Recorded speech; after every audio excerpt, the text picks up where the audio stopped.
Di pinggir jalan Kota Batu, berdiri sebuah warung bakso kecil dari bambu. Lampunya selalu menyala, bahkan saat warung lain telah lama gelap.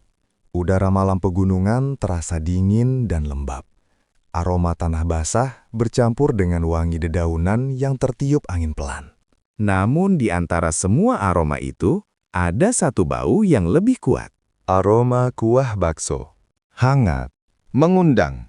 Dan entah mengapa, terasa berbeda. Uap tipis mengepul dari panci besar di sudut warung. Naik perlahan, lalu menghilang di udara malam seperti napas yang tak terlihat. Orang yang melintas sering memperlambat langkah ketika melewati warung itu. Bukan karena lapar, melainkan karena aroma hangat itu seolah menarik mereka untuk berhenti. Warung itu sederhana. Dinding bambu, atap seng tua, dan meja kayu yang mulai kusam dimakan waktu. Namun suasananya terasa berbeda dari warung makan biasa. Beberapa pelanggan duduk di bangku plastik. Mereka makan dengan tenang. Tidak ada percakapan. Tidak ada tawa. Hanya bunyi sendok menyentuh mangkuk. Keheningan itu terasa aneh. Bukan sunyi yang menenangkan. Melainkan sunyi yang seolah sengaja dijaga. Raka berdiri di seberang jalan, menatap warung itu cukup lama. Ia baru kembali ke kota ini setelah bertahun-tahun merantau. Dulu ia sering mendengar cerita tentang warung bakso yang tidak pernah tutup. Ia mengira itu hanya cerita lama yang dilebihkan. Namun melihat lampu redup yang tetap menyala dan uap kuah yang tak pernah berhenti, ia mulai merasa cerita itu mungkin tidak sepenuhnya salah. Malam di Kota Batu terasa lebih dingin dari yang diingat Raka. Udara pegunungan menyelinap pelan melalui sela jaketnya, membawa aroma tanah basah dan dedaunan lembab. Namun di antara semua bau malam itu, ada satu aroma yang lebih kuat dari yang lain. Aroma kuah bakso. Hangat, menggoda, dan entah mengapa terasa aneh.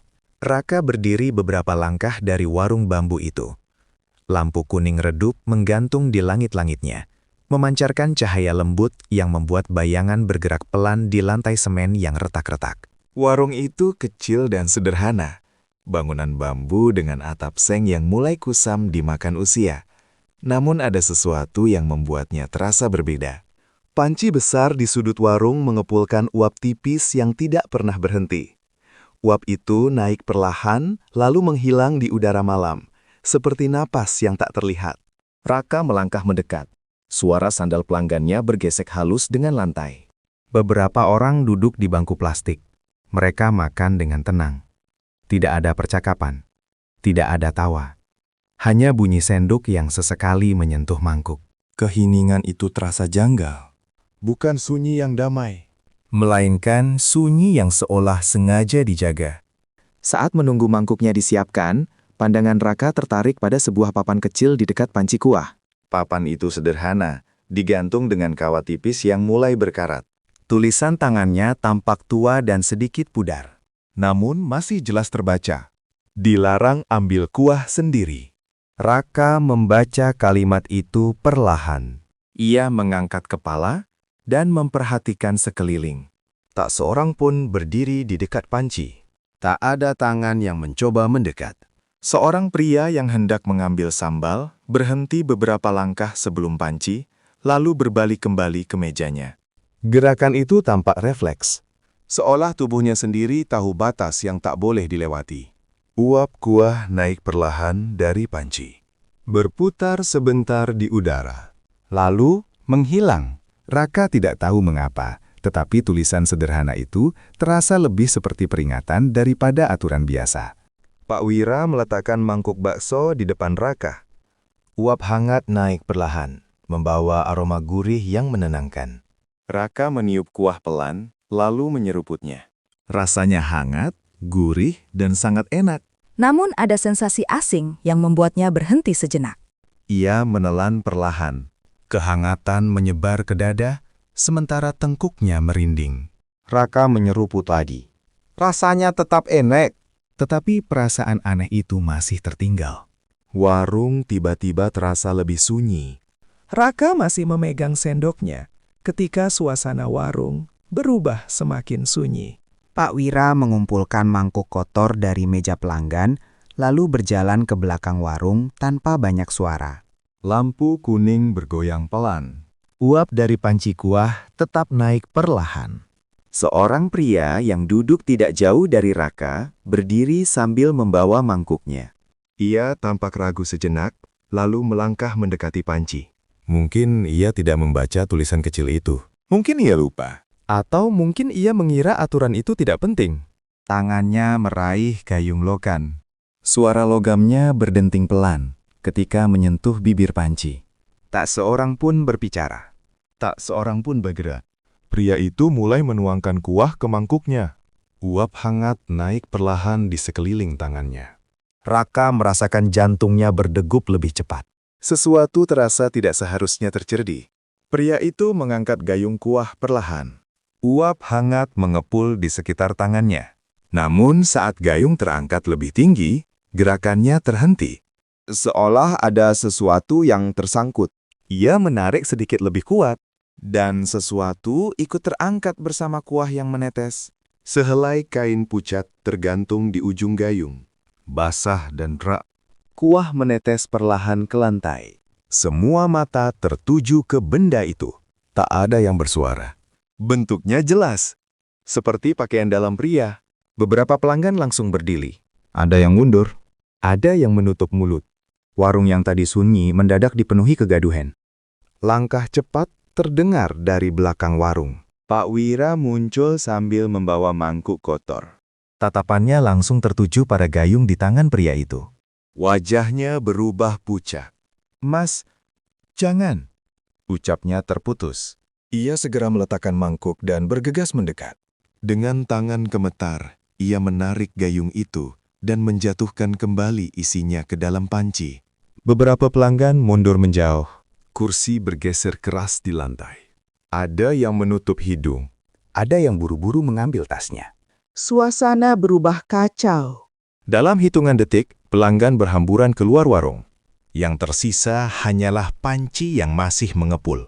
Dan keheningan yang terasa jauh lebih berat dari sebelumnya.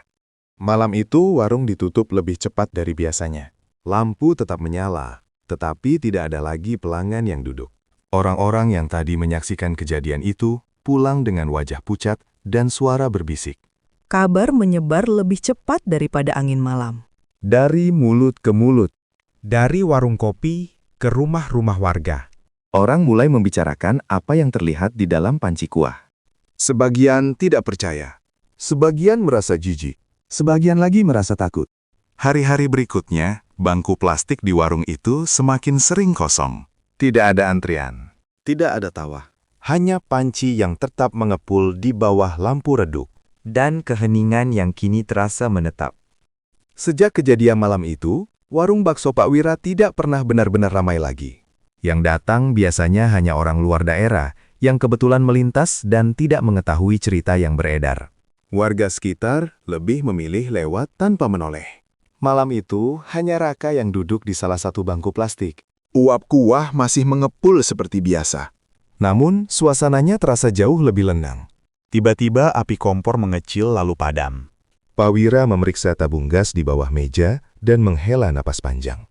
Gasnya habis, gumamnya pelan. Ia mengambil jaket tipisnya dan berjalan keluar untuk membeli LPG. Langkahnya menghilang di balik gelap jalan.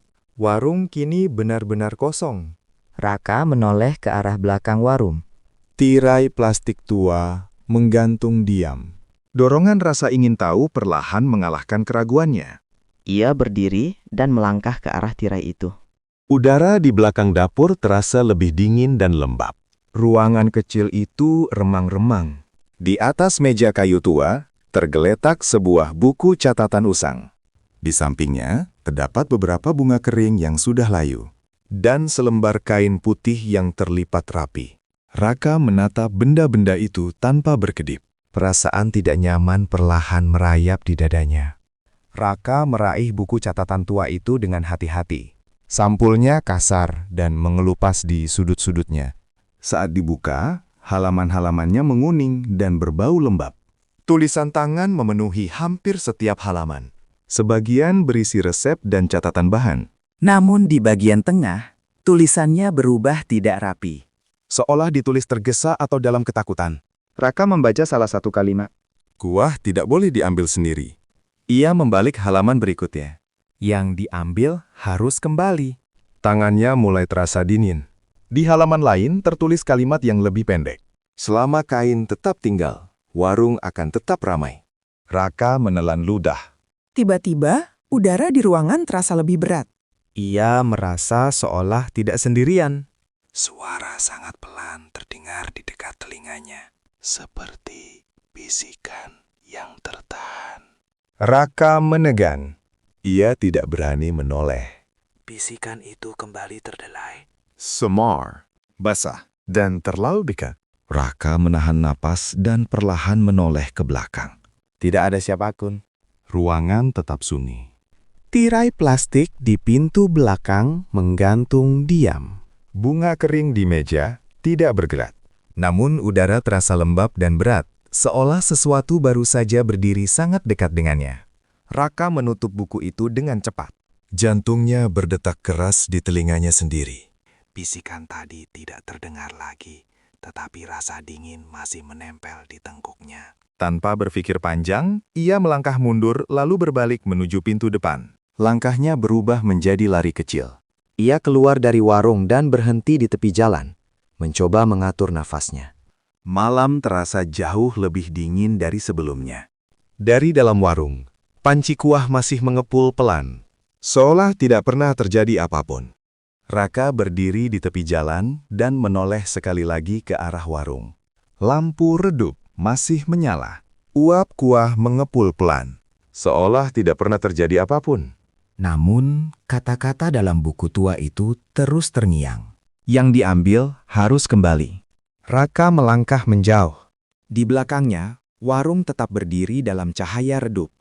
Menunggu, dan mungkin Memanggil. malam itu, sebuah legenda lama mulai hidup kembali. Keesokan malamnya, Raka kembali ke warung itu. Udara pegunungan terasa lebih dingin dari malam sebelumnya.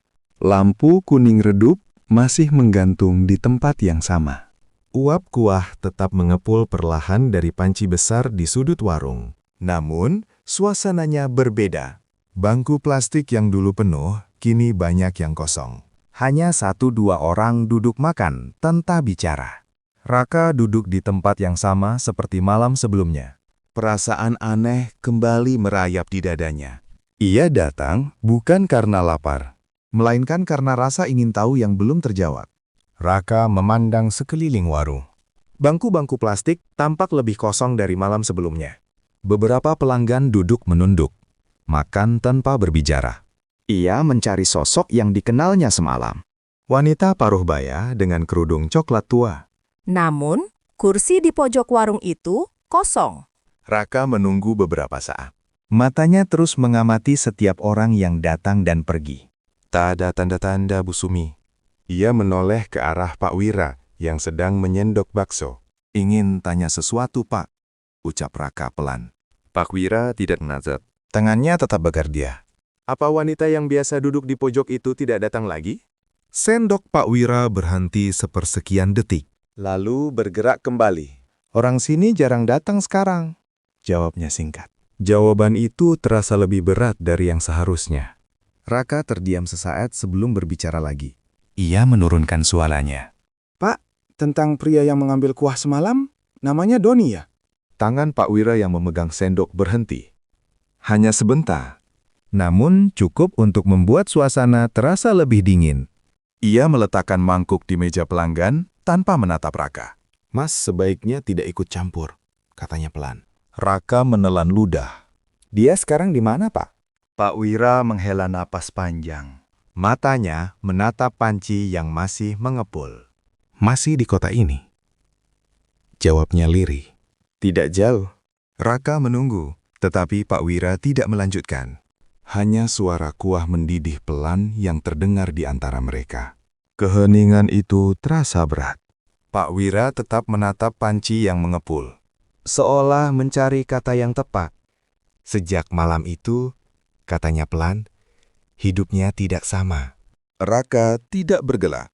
Ia mendengarkan dengan saksama. Awalnya dia bilang hanya mencium bau kuah, lanjut Pak Wira. Padahal dia sedang di rumahnya sendiri. Uap tipis naik perlahan di antara mereka. Lalu baunya muncul setiap malam. Semakin lama, semakin kuat. Raka merasakan tengkuknya merinding. Pak Wira menelan ludah. Dia bilang, kadang bau itu muncul tepat di belakangnya. Seolah ada sesuatu yang berdiri sangat dekat. Suasana warung terasa semakin dingin. Tidak ada pelanggan yang berbicara. Kuah mendidih pelan. Sekarang dia jarang keluar rumah. Bisik Pak Wira. Katanya, malam selalu terasa basah dan dingin. Raka terdiam beberapa saat. Kata-kata Pak Wira masih bergema di kepalanya. Bau kuah, udara basah. Sesuatu yang berdiri di belakang. Ia menarik nafas pelan. Rumahnya di mana, Pak? Tanyanya akhirnya. Pak Wira tidak langsung menjawab. Matanya menatap Raka lama, seolah menimbang keputusan yang akan diambilnya. Gang Melati, katanya lirih. Rumah kecil di ujung gang. Raka mengangguk perlahan. Pak Wira menunduk kembali ke pekerjaannya. Kalau bisa, tambahnya pelan. Jangan datang terlalu malam. Raka berdiri dari bangkunya. Perasaan ragu sempat muncul. Namun, rasa penasaran lebih kuat. Ia melangkah keluar dari warung. Udara malam menyambutnya dengan dingin yang lembab. Di belakangnya, panci kuah masih mengepul pelan, seolah mengawasinya pergi. Raka berjalan menyusuri jalan kecil menuju Gang Melati. Lampu jalan berdiri berjajar, namun sebagian redup dan sebagian lagi berkedip pelan. Langkahnya terdengar jelas di antara keheningan malam. Semakin jauh dari jalan utama, suasana terasa semakin sunyi. Udara menjadi lebih lembab dan lebih dingin. Raka menggosok tengkuknya perlahan. Ia merasa seperti mencium sesuatu yang samar. Aroma kuah. Ia berhenti berjalan. Menarik napas dalam-dalam. Hanya udara malam yang dingin. Ia melangkah lagi. Beberapa langkah kemudian, bau itu muncul kembali. Lebih dekat. Lebih jelas. Raka menoleh ke belakang. Jalan kosong. Tidak ada siapapun. Hanya bayangannya sendiri di bawah lampu redup. Angin malam berhembus pelan. Namun Raka merasakan sesuatu yang berbeda. Seolah langkahnya tidak benar-benar sendirian. Gang Melati tampak sempit dan sepi. Lampu di ujung gang berkedip pelan, memantulkan cahaya pucat di dinding rumah yang rapat berdempetan. Langkah Raka melambat. Udara terasa lebih lembab di dalam gang. Dan lebih dingin. Di ujung gang berdiri sebuah rumah kecil dengan cat yang mulai mengelupas. Lampu terasnya redup. Tidak sepenuhnya terang. Tidak sepenuhnya gelap. Pintu kayunya tertutup rapat. Namun, jendela di sampingnya terbuka sedikit. Tirai tipis di baliknya bergerak pelan. Padahal angin hampir tidak terasa. Raka berdiri beberapa langkah dari pintu. Ia menelan ludah. Bau kuah samar kembali tercium. Lebih jelas dari sebelumnya. Seolah berasal dari dalam rumah. Raka mengangkat telannya. Lalu mengetuk pintu perlahan. Ketukan Raka terdengar pelan di tengah keheningan gang. Beberapa detik berlalu tanpa jawaban. Lalu terdengar suara langkah perlahan dari dalam rumah. Berat. Terseret. Kunci pintu berderit pelan saat diputar. Pintu terbuka sedikit. Seorang pria berdiri di baliknya. Wajahnya pucat, matanya cekung. Seolah sudah lama tidak tidur. Raka mengenalinya dari cerita yang didengar. Mas Doni? Tanyanya pelan. Pria itu menatap Raka tanpa ekspresi. Lama. Lalu membuka pintu lebih lebar. Bau lembab dan dingin keluar dari dalam rumah. Dan di balik bau itu, Raka kembali mencium aroma kuah. Doni duduk di kursi kayu dekat pintu. Raka duduk di seberangnya. Lampu redup di ruang tamu membuat bayangan tampak lebih panjang dari seharusnya. Beberapa saat, mereka hanya duduk dalam diam. Doni menunduk, menggosok kedua tangannya perlahan. Mas datang karena warung itu ya? Katanya akhirnya. Raka mengangguk belang. Doni menarik nafas dalam. Waktu itu saya cuma ingin menambah kuah, ucapnya lirih. Pak Wira sedang ke belakang, dan saya pikir tidak apa-apa. Ia menelan mudah. Matanya tidak menatap Raka. Gayungnya berat, seperti ada yang menahan. Suara Doni makin pelan. Lalu kain itu ikut terangkat. Udara di ruangan terasa lebih dingin. Raka dapat mencium bau kuah yang samar. Doni menggenggam tangannya lebih erat. Sejak malam itu, bau kuah selalu mengikuti saya. Doni menunduk lebih dalam. Tangannya saling menggenggam erat. Awalnya hanya bau, katanya pelan.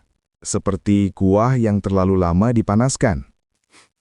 Padahal dapur saya dingin, tidak ada apa-apa. Raka merasakan udara di ruangan menjadi lebih berat. Doni melanjutkan dengan suara gemetar. Lalu setiap malam, lantai terasa basah. Bukan air hujan, bukan bocor. Basah, seperti kuah yang menetes. Raka menelan ludah. Doni menatap lantai di dekat kakinya. Kadang saya mendengar suara tetesan. Pelan, satu persatu. Suasana rumah menjadi sangat sunyi. Dan yang paling menakutkan, bisiknya. Doni berhenti sejenak.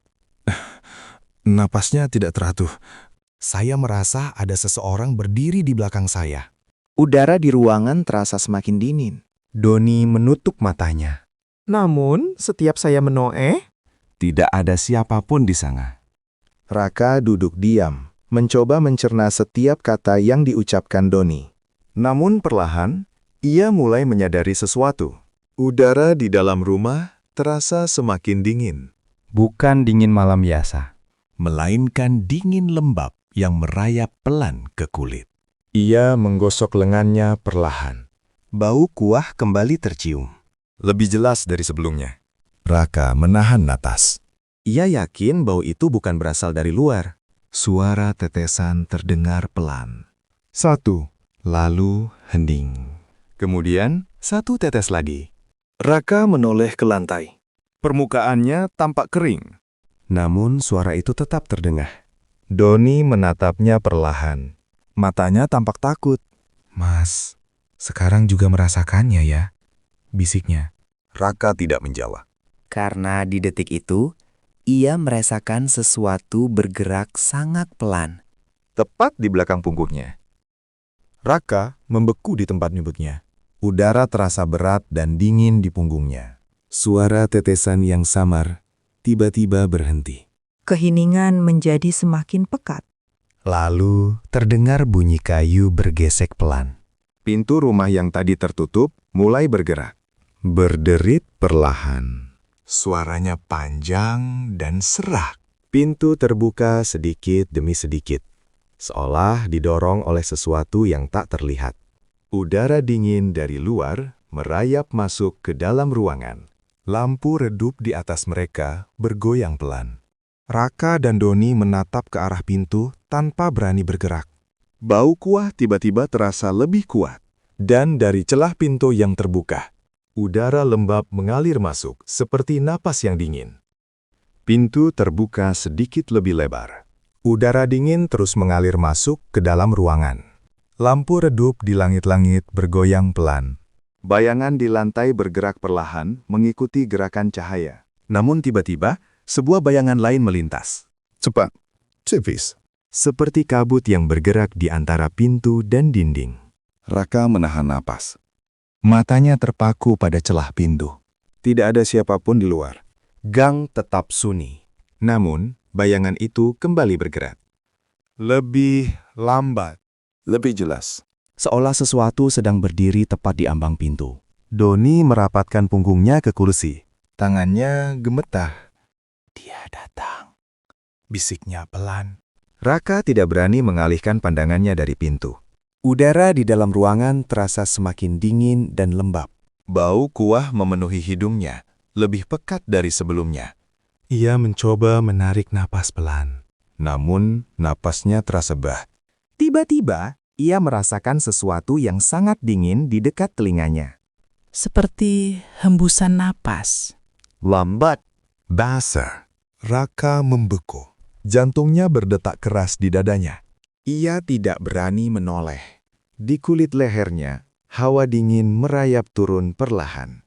Seolah ada sesuatu yang berdiri sangat dekat di belakangnya. Doni menatapnya dengan mata ketakutan. Bibirnya bergerak tanpa suara.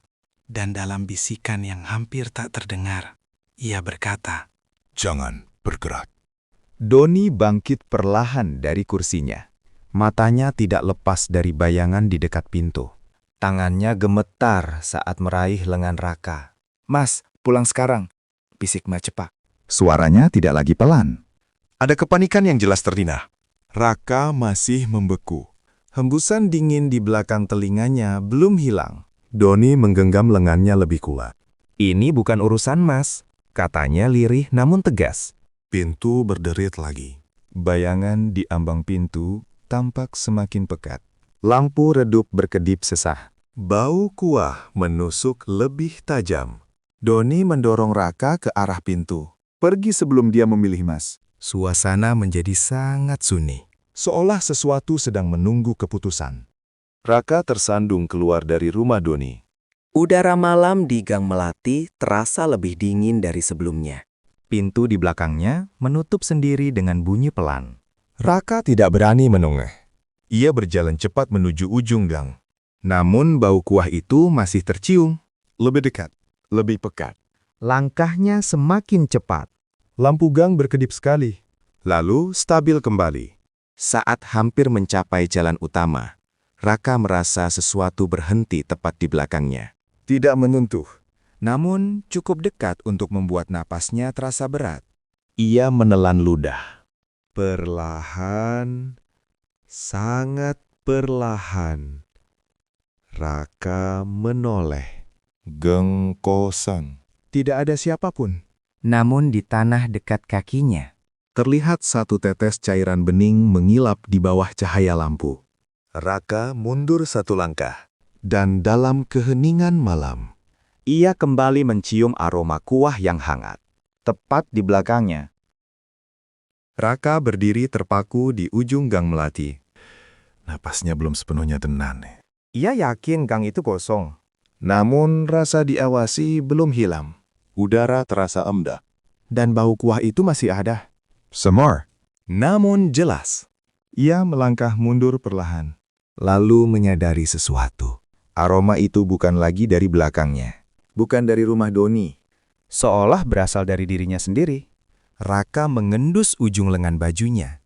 Bau kuah hangat tercium jelas. Padahal ia tidak menyentuh apapun. Jantungnya berdetak lebih cepat. Udara di sekelilingnya terasa berat. Seperti ada sesuatu yang sedang menilai. Dan mungkin memilih. Raka berjalan cepat meninggalkan Gang Melati. Ia tidak lagi menoleh ke belakang. Lampu jalan terasa terlalu redup. Udara malam semakin dingin.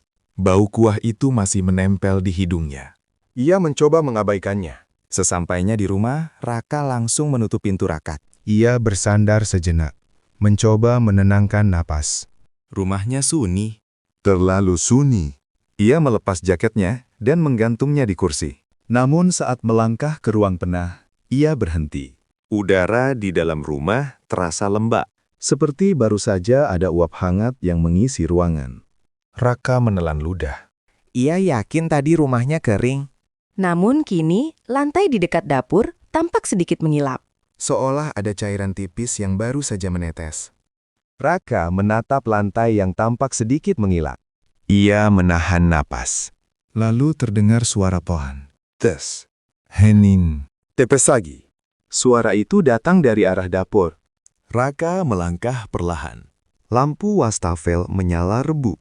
Keran tertutup rapat. Tidak ada air yang menetes. Namun, suara itu tetap ada. Tetes. Hening. Bau kuah tercium lebih kuat. Hangat. Namun membuat tengkuknya merinding. Raka menyadari satu hal. Ia tidak sendirian di dalam rumahnya. Raka berdiri di tengah dapur. Lampu redup memantulkan cahaya kuning ke dinding. Tiba-tiba sesuatu bergerak. Bayangan tipis melintas kepak. Raka menahan napas. Ia yakin tidak ada siapapun di belakangnya. Namun bayangan itu muncul segi. Lebih lambat. Lebih jelas. Seolah seseorang berdiri tepat di punggungnya. Jantungnya berdetak tas. Ia tidak berani menoleh. Karena ia tahu bayangan itu bukan miliknya. Bayangan di dinding masih terlihat samar. Raka menahan napas. Tiba-tiba lampu di atas kepalanya berkedip sekali. 2 kali, lalu padam. Ruangan tenggelam dalam gelap. Keheningan terasa lebih peka. Raka tidak bergerak. Dalam kegelapan, ia kembali mencium bau kuah yang hangat. Namun kini, aromanya terasa lebih dekat. Sangat dekat. Lalu terdengar satu suara pelan di belakangnya. Tetes. Dan napas dingin menyentuh tengkuknya. Dalam gelap, Raka hampir tidak berani bernapas. Suara tetesan berhenti. Keheningan menjadi sangat hebat. Lalu lampu berkedip. Sekali, 2 kali, dan menyala kembali. Cahaya kuning redup kembali memenuhi dapur. Raka langsung menoleh ke belakang. Tidak ada siapapun. Dinding tampak kosong. Lantai tampak tein. Seolah semua yang tadi terjadi hanya bayangan. Namun saat ia menatap meja dapur, Di atas permukaannya terlihat satu tetes cairan bening. Masih hangat. Dan perlahan menetes lagi. Raka menatap tetesan cairan di meja. Tidak ada sumbernya. Namun, tetesan itu jatuh lagi. Bau kuah memenuhi ruangan. Lebih kuat. Lampu berkedip. Bayangan di dinding tampak lebih panjang dari miliknya. Raka mundur perlahan. Dan saat itu ia sadar. Penjaga kuah telah memilih. Dan pilihan itu adalah dirinya.